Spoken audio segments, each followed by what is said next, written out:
That hurt.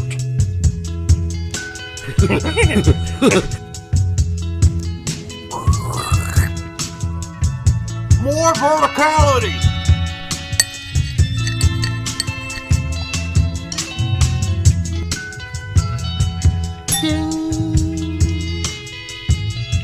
All right, welcome to the Straight Red Card. This is the notorious segment 3. We'll see how we do. We're going to take some of your questions. We're going to talk about some of the more recent transfers, but Brett's got me all choked up because we just talked about the movie Up, and it kind of chokes me up still. I love that movie, and we were talking about kids movies. For me, I took Nick to all kinds of kids movies, but I loved that one. I loved Up. And when it did such a good job at the very first 5 minutes of just portraying this relationship between the old guy and his wife, and then all of a sudden she dies, and it's just, it's a good movie. And it's also about how fast that 5 minutes goes. Like, he's a kid, then he's then he's a youngster, then he's middle-aged, and then he's gray and old, and she's gone. And you're like, fuck, that took 5 minutes. That's what life is, dude. Yeah. Life is 5 minutes long. It really is. When you're 50, like me, and you look back and you're like, oh, that feels like it happened like a couple years ago, but it actually happened a decade ago. Some of these U.S. men's national team grinds, you could feel the full 90 minutes. People don't know how bad it's been in this whole evolution of U.S. soccer, and that the fact that we're at where we're at now is actually, you should have firecrackers, coming out of your asshole. It's just ridiculous. Right next to those demons. The demons or the daemons? The demons. Okay, thought this was some sort of. I'm talking about his Dark Materials book series. You ever read that series, like the Golden Compass and shit? No, I haven't. It's a good book series. I read mostly history books, so I stopped reading books. I don't know, 20 years ago. So all my shit's just factual and boring. My problem is I start a book series and I get sucked into it, and I'm reading them all, and then I find out that there's still several books to be made, and the writer it's taken a decade to create it. So like you could be fucking dead by the time the series is over. Well, I mean, the Game of Thrones series, he's running off of, like, I think 8 years since his last book came out. And I've reread the 5 books that are out like 5 or 6 times since then. No way. In hopes that, like, I'll be caught up, and then all of a sudden he's going to come out with that book. Yeah, it doesn't fucking happen. Because you know what ends up happening? The guy's like 78 years old. He has 2 more books in the series he needs to write. It's been 10 years since the last book, or 8 years since the last book. And he takes a 5-year TV series for HBO that he's writing and producing. Yeah. Fuck off and finish the book. Name of the Wind, the King Killer Chronicles. Same thing. He's got 2 of his 3 books out, and it's taken like 10 years since the last book came out. Finish the fucking trilogy. God damn it. Glad I don't have that. We're not monetized anymore at this point. I think we're still fine because the first 30 seconds are clean. Yeah. But I do want to say one more thing about snakes, because the last show is like, I had a thing that I couldn't remember at the end of the show. But one of my incidents with snakes is I was mowing my lawn one time, and my backyard. I'm afraid of snakes. And there was a snake in my yard, and he was in my path as I was mowing. And I'm like, holy fuck, there's a big ass snake. You took off in a sprint, right? To run so over. I backed up. Because I'm a wussy like that. I didn't want to get near the snake. And it started fucking chasing me. You've got this machine with a ginormous fucking blade. Well, guess what happened? Just to run over, you'd lop his head off. Yeah, that's what happened. He kept coming, and then I lifted the lawnmower, and he just ran right in the blades and got chopped into like 3 pieces. There's a laws against the snake doing that, I mean, why was he trying to attack me? I was backing off. I don't get it, but it doesn't rival the time I accidentally, when I moved into this one new house, when I was in just out of college, I was renting this place. They hadn't mowed the lawn forever, but they had this little, contraption in the backyard, and you could, what contraption? It was a storage unit. You moved it down. You moved it down to your basement, right? No. So it's a storage unit with a lawnmower in it. So I went and I got their lawnmower. They provided for me to mow the lawn, which hadn't been mowed in like 2 weeks, right? Maybe 3. Grass was high. And so I started mowing the lawn, and then I mowed a bunch of baby bunnies. And I know, dude, it was so horrible. Get the fuck out of the way. Oh my God. It was a nightmare for me. It was like a little pocket of baby bunnies in the grass that I didn't see. And they were like, we're gonna have rabbit stew for dinner tonight. It was like a tiny hole. They were all curled up and bundled up in. And dude, it was so traumatic. I turned off the mower. That was it. I had to wait several days before I mowed the lawn. I was so traumatized by it. Does that sound like a Marine to you? And I joked around about putting the contraction in the basement, but quite frankly, almost all the basements in Bloomington are nothing more than just cellars. So, they are. Yeah. Right. They're root cellars. They're places you store a lot of canned food and that's about it. Yeah, exactly. Oh, did you see Jake's interview of Patrick Leal, the new kid at the Venezia Academy? I must have missed that one. Another American, 18, 19 years old. What stood out to me in the interview when he asked Patrick what his weaknesses are, and keep in mind, he's a central midfielder. He says, yeah, I'm not very fast. And I thought, oh, shit. Listen, if you're, extremely skilled player, you can get away with not being very fast. I get it, but not today's modern game by any means. But there's very honest of him to say that, though. I'm not very fast. I need to work on my something speed. You can improve, though. I feel like not a lot. If you have the option of saying, I can improve my speed or I can improve my ball skill, I think you're more likely to improve your speed more so than your actual ball skill itself. Really? I just never really felt like you could learn how to run the right way and get faster. Yes, you can actually. But I don't know how much faster. Personal anecdote. Okay. There's a place here in Indianapolis called Acceleration. Mm-hmm. And I went there my winter sophomore year. So I've already played my freshman and sophomore year, played varsity. I was good in the midfield. I'm able to lace a pass and just like it'd be perfect just distribution, but I was not fast by any means. And that was one of the huge critiques that I would get from my coaches. Like, dude, I thought you were going to say because you were huge. Yeah, super. 12 inches around. Think about it. No, you're a large mammal. But no, so I went to this place called Acceleration, and they put you on this ginormous fucking treadmill. They do hockey too, but they put you on this huge treadmill, and you do like 10 to 15 second sprints at a high incline at a ridiculous speed. I made their Casper wall 3 times in the 8 times I went there, which means basically during the sessions I threw up. Whoa. Yeah, that's I was like super fucking fast after that.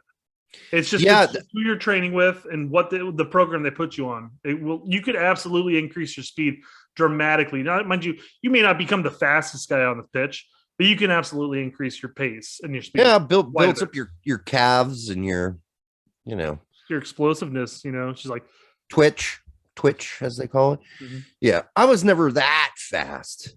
I was okay, but I was quick. There's a little bit of difference between being fast and quick. I was really quick. I could turn really quick, blah, blah, blah, blah. It wasn't like on a straight line, the fastest guy on the team. So quick question, during like 2-a-days and stuff like that, would you prefer to do long distance running or would you prefer to do sprints? Long distance running. Oof, I'd rather do sprints.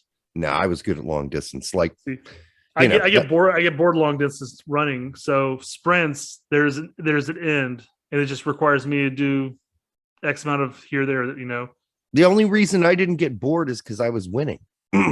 That's why. long distance running. That was my thing. Like I had stamina, like I could play forever and I'd be fine. No, I could do that too. I just get bored running distance. Like I said, when you're winning, it's not as boring.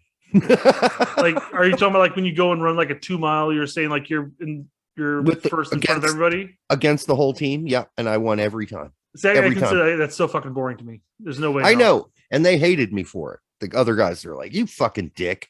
Why do you have to do so good on these long runs? It's just going to make us do more because you're making us look bad, like we've got no stamina." And so he's going to keep doing these goddamn runs. Why don't you slow down and make it look like we're all doing really good? And then later that evening, Derek got beat with a sock full of batteries. I didn't, but man, we had plenty of other things. I guess soap bars would have been probably. Yeah, we did to each other. But yeah, that was my freshman year. And so the next year, my sophomore year, I made sure not to crush everyone as bad. I like kind of hung back at certain parts because long distance running was my thing, not sprints. Sprints are killers, man. Ugh. In the last segment, we had talked about John Brooks's exclusion and stuff like that. Yes. And Tactical had a fun little tweet, not necessarily about John Brooks, but the John Brooks treatment. Mm-hmm. So we also talked about Anthony Robinson, his interview and how well he did, and he sounded like a very capable interviewee. Oh, he's great. And somebody had asked him, like, hey, what's the feeling behind all the young players that are, leaving MLS and going to Europe, and how does that improve our team? Yeah. And Robinson, and this is quoted, but I mean, I'm sure there's some things that were left off here, but he said, some of the most competitive leagues are in Europe, so that's why a lot of these young, talented, hungry players that we got want to evolve to the next stage of their career. They want to break out from MLS to go to Europe. That's the dream. I'm surprised the turd didn't chime in there and go, just his opinion. MLS is perfectly fine. MLS is fantastic. We have no problems. We have half the team practically are MLS players. So I just want to clarify that Anthony Robinson is not denigrating not everybody MLS. Wants to leave the league. No. Jesus. No. I did. I really thought the turd was going to speak up there. But yeah, so Tack goes, it was nice having him as our left back. He's about to get the John Brooks treatment. No. I don't know if Tack believes what I'm saying or you're saying or whatever about Brooks or not, but I do have to say we're right, and I hope people listen to us. But I do know that Tack has connections with Brooks' camp, but I don't think that's always going to be the most reliable, because that's what he used against Sam when we were having that debate on Pete's show. He's like, I know Brooks' camp, they didn't leak this. Well, yeah, of course they're not going to admit they leaked it, and I'm not saying they did leak some of this, because why would they? Doesn't make sense on its face. Well, but wasn't the topic about like that Brooks has an attitude issue? Yes, I brought it up. Why would Brooks' camp ever bring that up, though? Yeah, they wouldn't. So he's right. No, he's right, but he's if Brooks' camp is telling him that there's really not any issue, then they're not being truthful. That's all I'm saying. There is an issue. And I said it on the show. I said, if Brooks doesn't start, he's pissed. He's an attitude issue problem there. If someone tells you, yeah, you're not starting today, and they're like, well, what? Why? What the fuck? I mean, if there's a certain level of that's okay. Like, you're like, hey, I want to start. But if it becomes an issue where, there's a negativity in the locker room, then that's not good. But we've also brought out the fact that he's slow. So there's that too. I think between the three of you guys did the perfect circular argument, because you guys were agreeing with certain aspects. So Sam was saying that, there's the attitude problem, and I guess Jack was saying that there may be an attitude issue here and there, but there's not a problem, especially not with Berhalter or whatever. And then you're like, well, now if the problem is that if he gets benched, he wants to play, there's a problem, So yes, it's just, I guess, full circle. Yep, it all makes sense. It sounds like the three of you may have been disagreeing, but you guys were actually kind of all agreeing. Yeah, I think so. But I'm glad there's disagreement on that show. I mean, that's how boring would it be if we all agreed with everything? Yeah, well, that is would be boring. So boring. Could you imagine that utopia of soccer content? Oh, well, if you didn't listen to our show, go listen to their show. It's going to be the exact same thing. Same show.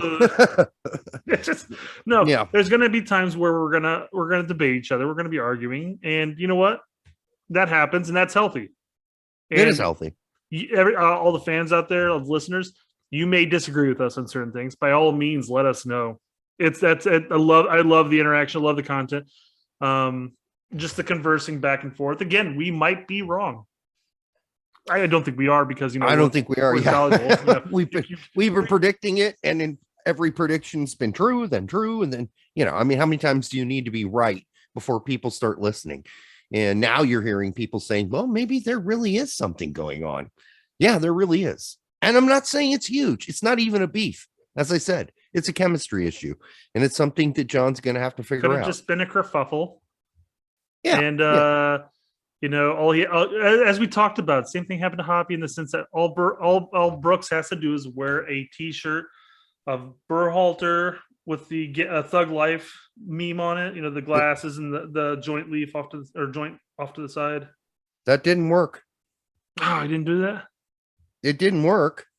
Hoppe's not in this. Yeah, Hoppe's not in this lineup, and Hoppe is. Wow. I'll agree. Part of that stems from the fact that Hoppe was injured for the last 3 months. Or was he?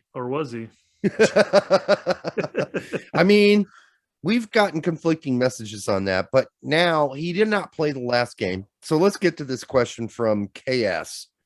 And it's to the straight red card. Just wondering if you guys could discuss Hoppe. Are we all stupid? He looks to have. Are we all stupid? No, we're not. He looks to have some real talent, but hasn't been treated real well at Mallorca, and basically slapped in the face with them announcing that no one from La Liga 2 wanted him on loan. My view on him. I didn't hear the announcement from Mallorca that nobody was interested. Hold on. He goes on because the my view on him ... means there's more, and I didn't send this to you because I didn't. He posted this afterwards. Oh, you didn't. I'll read the follow up real quick, and then you can go on. Okay. Okay. Yeah, go for it. Because my view on him is that he has potential to be our top striker in the future.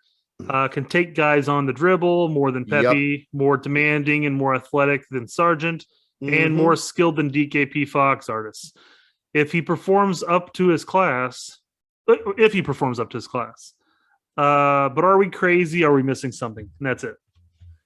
No, you're not missing anything. I think Hoppe is the potential to be all those things. And would I have him on this roster instead of Zardes? You bet your fat ass I would. But I guess, yeah, I'd have PFOC over Ferreira. So there's that too.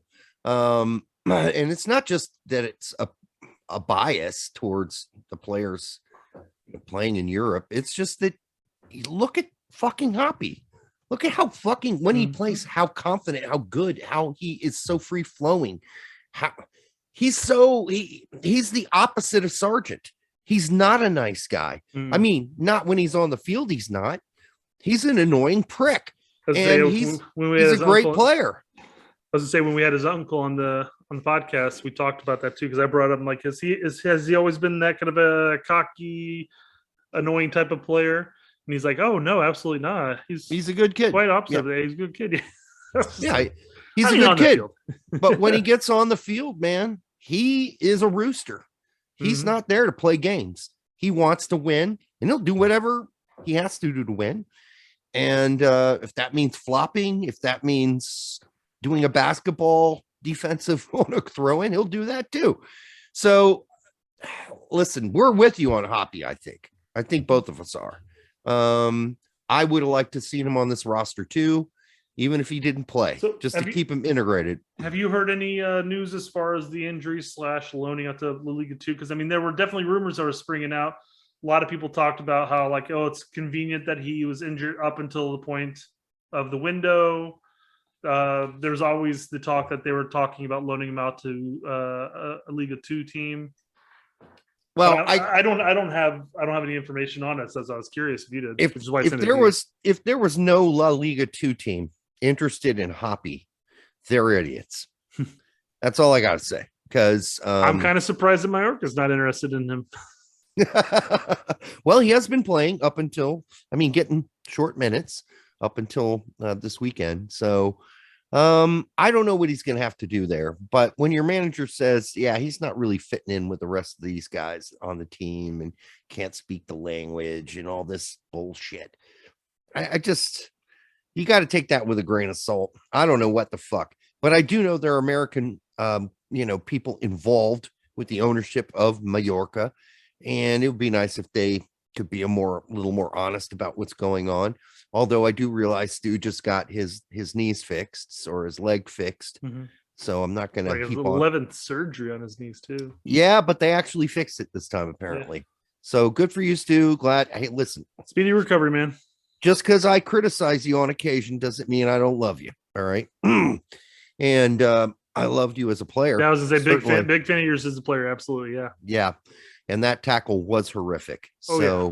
It was as bad as it gets. He went through 2 horrific tackles all in a short spell. Yeah. God, yeah. He just had the worst luck.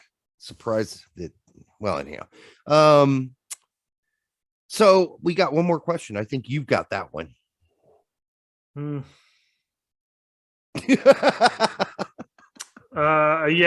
So I had 2 questions, but when I went and clicked on the second question just now, Twitter refreshed, and I no longer have it. Oh, no. It's Wes cursing beforehand. I was like, motherfucking goddamn piece. Can't you do the backwards thing? Nope. Just a refresh. So yeah. So I guess I can bring up something here we can talk about real quick. Yeah, so go for it. There's a lot of debate on Twitter as far as the expectations of the U.S. men's national team versus the realistic goal. Mm-hmm. And people are calling out, a lot of people in our camp as a whole who constantly say like, well, our expectations should be 9 points this window. Now the realistic goal may be something along the lines of like 7 or whatever, but our expectations should be, we're going to play 3 games. We should take all 3 games. Yeah. I guess to go in with kind of a defeatist mentality of saying like, well, our expectation should be 7 points because, let's just go for that draw on the road. I'm like, no, we should absolutely consider every game winnable. Every game in CONCACAF is winnable. Yes. Whether or not it is, maybe we get outplayed. The other team might just show up and outperform, outplay us, or maybe they're the better team that game. Not taking anything aside, but there's not a team in CONCACAF that we can't beat, and we do generally beat at home. Why can't we do it away? Greg Berhalter. So, yeah. I'm sorry, but that's the answer. Well, it's funny because they talked about like some people were posting like all these like these formations and how they would line up, and some of them are phenomenal in the sense that I'm like, that would be perfect if we did those for these 3 games. We'd be absolutely very competitive all 3 games. Heading for that 9 points. But what's generally going to happen, and you can look at the history of Berhalter's qualification, is all of those road games are when we do all of our experimenting. El Salvador, we had Des, we had Aronson, we had Pulisic all on the left side. Didn't work out. They canceled each other out. When was the game that we tried to play Adams at right back? Honduras away was Adams as a wing back. Yes, and Acosta and etc.